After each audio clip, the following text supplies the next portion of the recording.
kuhusu kupatia Talanta Stadium jina ya Mheshimiwa Raila Odinga. Kwangu nasema hapana. Na pia yule analeta hiyo maneno ni mtu anaitwa Sakaja. Kumbuka Sakaja ni mheshimiwa ambaye alikuwa anaenda kuwa impeached. Akasaidiwa na Raila Odinga. Kwa hiyo bado tunaona anaendelea kuning'inia ile suti ya mzee. Na mzee amepumzika, sisi tunasema mwache mzee tu apumzike kwa amani. Kazi alifanya vizuri na tunamshukuru. Lakini mambo ya kutafuta sympathy votes, kutumia jina Raila Odinga, watu waache.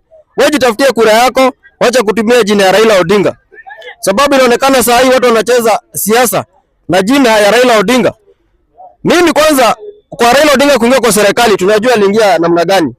Ni after vijana wameleta shida, vijana wamefinywa, wengine wamepotea, wengine wameuliwa. Mheshimiwa Raila akakuja, akaingia kwa serikali. Hapo ndio Mheshimiwa Ruto anaweza kutuambia baba ni mzuri. Kitambo alikuwa anamuita mganga.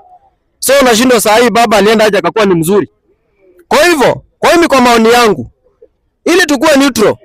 Sababu tukisema stadium itwe Gen Z Stadium, watu watasema hapana, isiitwe Gen Z Stadium. Mwingine aseme itwe hivi, waseme hapana. Kwa hivyo mimi ile pendekezo nilikuwa nayo kwa Mheshimiwa Rais.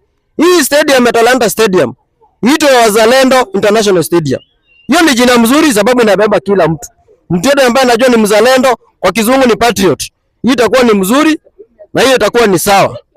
Kwa hivyo kwa maoni yangu hiyo jina usipatoe Raila Odinga, itwe Wazalendo Stadium.